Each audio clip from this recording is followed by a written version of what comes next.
I think we're all aware that the world today is full of problems. We've been hearing them today and yesterday and every day for decades. Serious problems, big problems, pressing problems, poor nutrition, access to water, climate change, deforestation, lack of skills, insecurity, not enough food, not enough health care, pollution. There's problem after problem. And I think what really separates this time from any time I can remember in my brief time on Earth is the awareness of these problems. We're all very aware. Why are we having so much trouble dealing with these problems? That's the question I've been struggling with.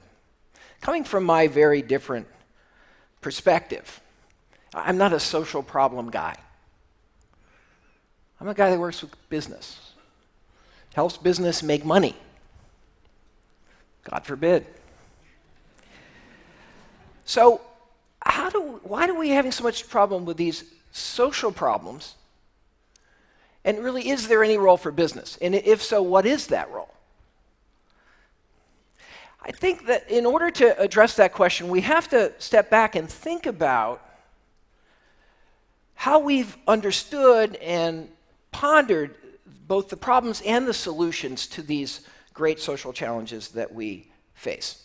Now, I think many have seen business as the problem, or at least one of the problems, in many of the social challenges we face.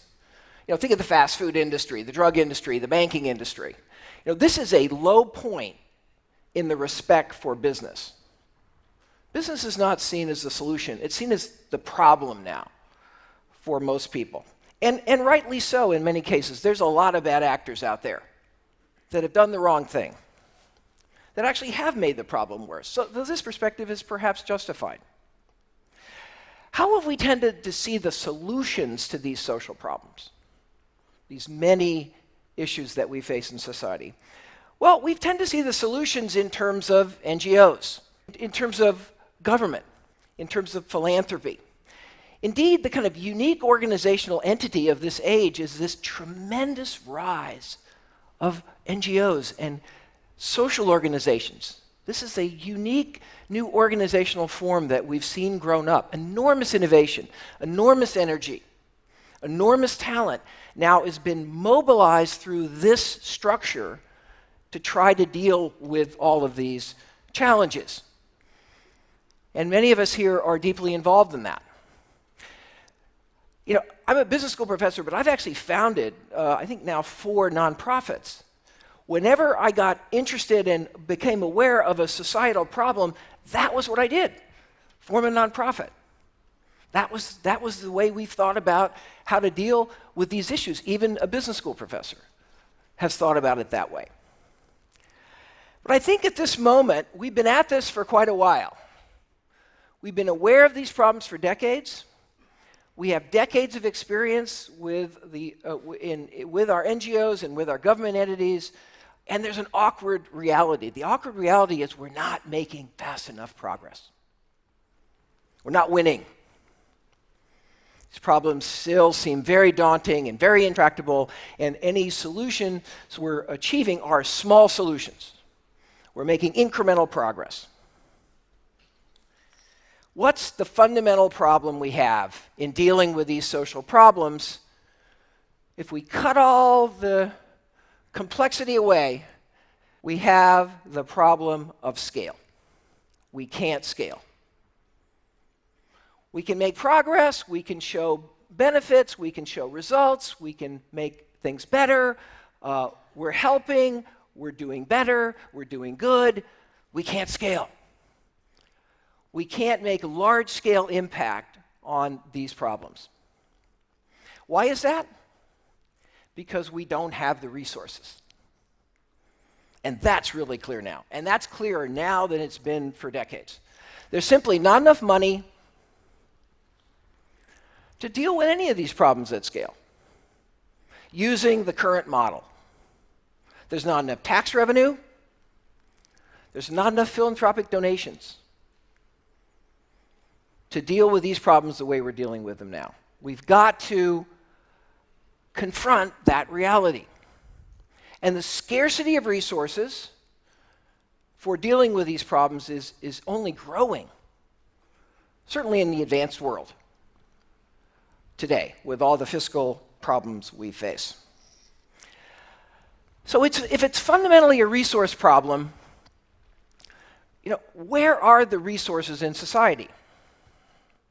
How are those resources really created? The resources we're going to need to deal with all these societal challenges. Well, there, I think the answer is very clear. They're in business. Why? All wealth is actually created by business. Business creates wealth when it meets needs at a profit. That's how all wealth is created. It's meeting needs at a profit that leads to taxes, and that leads to incomes, and that leads to charitable donations. That's where all the resources come from. Only business can actually create resources. Other institutions can utilize them to do important work, but only business can create them. And business creates them when it's able to meet a need at a profit. The resources are overwhelmingly generated by business. The question then is, how do we tap into this? How do we tap into this? Business generates those resources when it makes a profit. That profit is that small difference between the price and the cost it takes to produce whatever solution business has created to whatever problem they're trying to solve. But that profit is the magic. Why? Because that profit allows whatever solution we've created to be infinitely scalable. Because if we can make a profit, we can do it for 10, 100, a million, 100 million, a billion. The solution becomes self-sustaining. That's what business does when it makes a profit.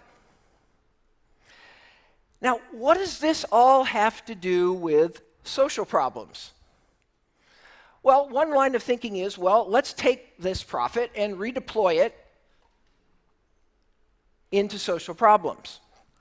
Business should give more. Business should be more responsible. And that's been the path that we've been on in business. But again, this path that we've been on is not getting us where we need to go. Now, I started out as a strategy professor, and I'm still a strategy professor. I'm proud of that. But I've also, over the years, worked more and more on social issues. Worked on healthcare, the environment, economic development, reducing poverty. And as I worked more and more in the social field, I started seeing something that had a profound impact on me and my whole life in a way. The conventional wisdom in economics and the view in business has historically been that actually there's a trade-off between social performance and economic performance. The conventional wisdom has been that business actually makes a profit by causing a social problem. Classic example is pollution. If business pollutes, it makes more money than if it tried to reduce that pollution. Reducing pollution is expensive, therefore businesses don't want to do it. It's profitable to have an unsafe working environment. It's too expensive to have a safe working environment, therefore business makes more money if they don't have a safe working environment. That's been the conventional wisdom. A lot of companies have fallen into that conventional wisdom. They resisted environmental improvement, they resisted workplace improvement. That thinking has led to, I think, much of the behavior that we have come to criticize in business, that I come to criticize in business. But the more deeply I got into all these social issues, one after another, and actually the more I tried to address them myself personally in a few cases through nonprofits that I was involved with, the more I found actually that the reality is the opposite. Business does not profit from causing social problems, actually not in any fundamental sense. That's a very simplistic view. The deeper we get into these issues, the more we start to understand that actually business profits from solving social problems. That's where the real profit comes. Let's take pollution. We've learned today that actually reducing pollution and emissions is generating profit, saves money, makes the business more productive and efficient, it doesn't waste resources. Having a safer working environment actually and avoiding accidents, it makes the business more profitable because it's a sign of good processes. Accidents are expensive and costly. Issue by issue by issue, we start to learn that actually there's no trade-off between social progress and economic efficiency in any fundamental sense. Another issue is health.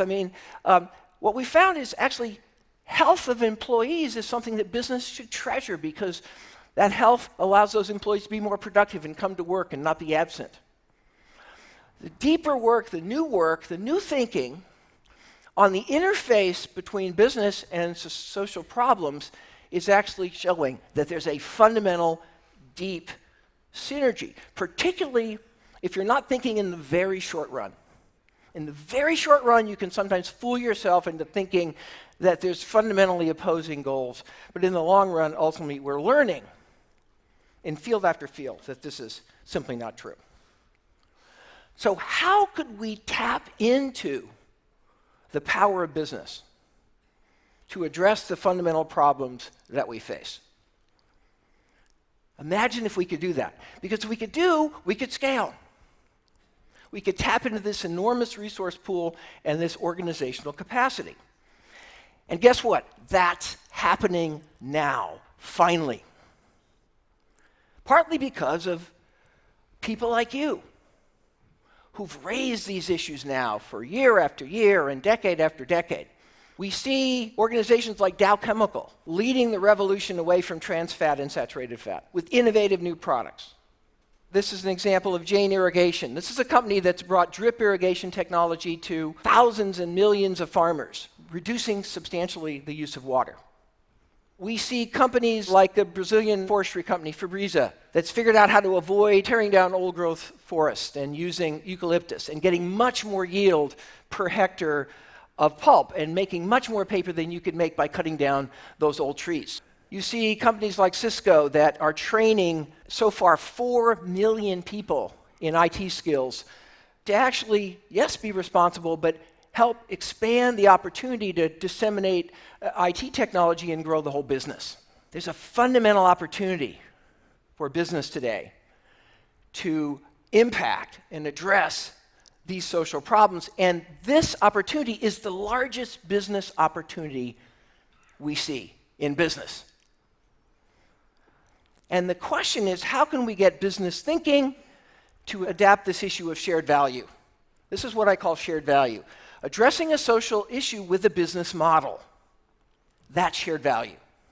Shared value is capitalism, but it's a higher kind of capitalism. It's capitalism as it was ultimately meant to be, meeting important needs, not incrementally competing for trivial differences in product attributes and market share.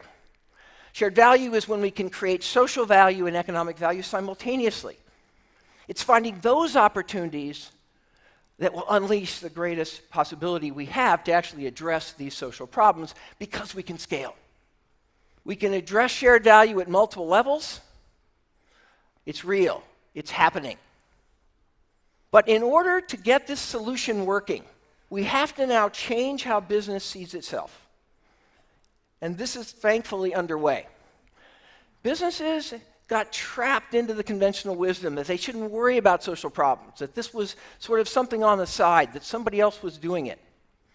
We're now seeing companies embrace this idea.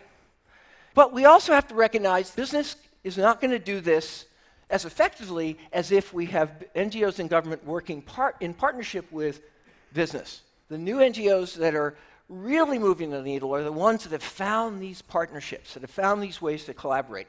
The governments that are making the most progress are the governments that have found ways to enable shared value in business, rather than see government as the only player that has to, call the shots. And government has many ways in which it can impact the willingness and the ability of companies to compete in this way. I think if we can get business seeing itself differently, and if we can get others seeing business differently, we can change the world. I know it. I'm seeing it.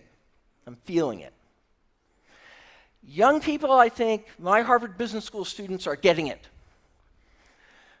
If we can break down this sort of divide, this unease, this tension, this sense that we're not fundamentally collaborating here in driving these social problems, we can break this down, we finally, I think, can have solutions. Thank you.